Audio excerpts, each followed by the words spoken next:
যে আমি তাদের কি করে চালাবো আর কি খাওয়াবো? আমার বাচ্চাদের তো কেউ নেই দুনিয়ার করে, একমাত্র আমি আর ওর দাদি ছাড়া।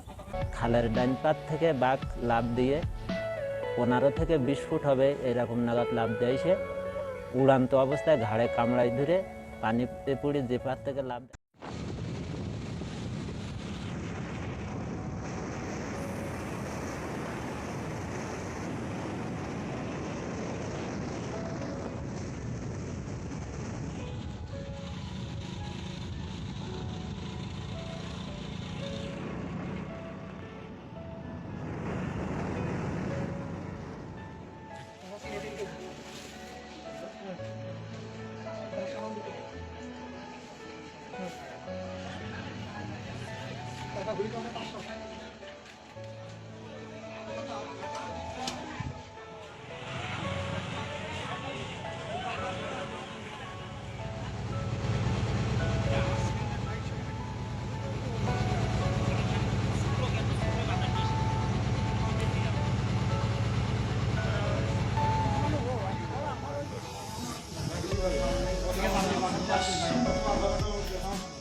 Everything you know is in your mind.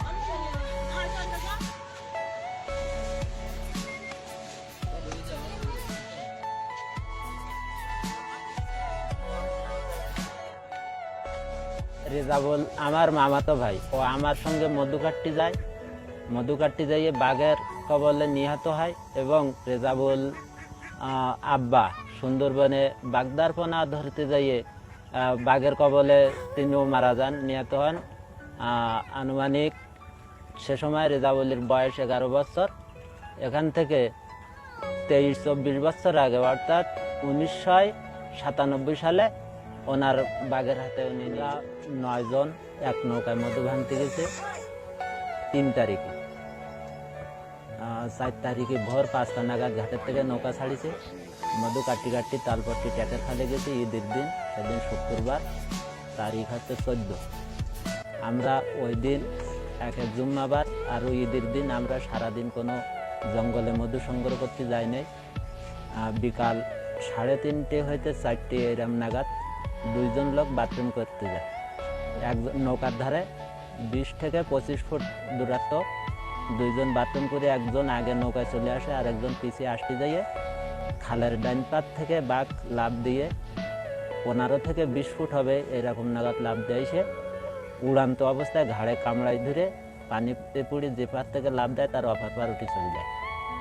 আমরা দেখি সঙ্গে সঙ্গে লাঠি সোটা নিয়ে হাঁকার দিয়ে মালে উঠে গেলাম, যাইয়ে বাঘের সাথে এক প্রকার লড়াই করে ওকে উদ্ধার করলাম, নিয়ে নৌকায় আসলাম। অতিরিক্ত রক্তক্ষরণের কারণে 15 থেকে 20 মিনিট পরে আমি মুর্শিদা খাতুন, আমার স্বামী আমার 4টি বাচ্চা রেখে বাঘের কবরতা হয়েছে। তারপর আমি এখন খুব কষ্টে আমার জীবনযাপন করতে হবে, কারণ আমার তো কিছু রেখেও যায়নি। আরও 4টি বাচ্চা আছে, আমার শাশুড়ি আছে, 2টো বাচ্চা এখন বিয়ে দেওয়ার মতন হয়ে গেছে, আরও 2টো বাচ্চা রয়েছে অনেক ছোট। তার কাছে কীভাবে মানুষ করবো আর ওই বাচ্চা দুটো যে কীভাবে আমি পরের ঘরে দেবো তার কোনো আশ্রয় নেই যে আমি তাকে কী করবো। আর একটা শাশুড়ি আছে বয়স্ক, এখন এই 5টা মানুষ আমার ঘাড়ে পড়েছে, তা যে আমি তাদের কী করে চালাবো আর কি খাওয়াবো? আমার বাচ্চাদের তো কেউ নেই দুনিয়ার করে, একমাত্র আমি আর ওর দাদি ছাড়া। দাদি তো মুরব্বী মানুষ, তাহলে তারা কী করে খাওয়াবে? তবে কোনো খাবারের কোনো পরিবেশই নেই, তারা কী খাবে, কনে যাবে? তার একটা দাদাও নেই, একটা চাচাও নেই। যা অবস্থা, তা আমার এখন একটা টেকসই এর দরকার, কারণ আমার পাশে যদি কেউ না দাঁড়ায় তাহলে আমি সহযোগিতা করতে পারবো না, কারণ বাচ্চাদের কিছু লেখাপড়াও শেখাতে পারবো না, কোনো থাকবো না। মানে বাচ্চাদের লেখাপড়া যদি না শেখাতে পারি তাহলে আমার এর ছোটো একটা ছেলে আছে, ওর বাবার মতো যদি ওরম বনে যায় তাহলে কোনো অসুবিধা যদি তার হয় তা আমি মনের বুঝ দেবো করে, আমি দুনিয়ায় বাঁচবো কার নিয়ে? আর 3টি মেয়ে সন্তান আছে। আমি আপনাদের কাছে অনুরোধ করতেছি টেকসই কর্মসংস্থান একটা যদি আমার পাশে এসে দাঁড়ায় তাহলে আমি একটু সহযোগিতা পাইলে আমি একটু দাঁড়াতে পারবো।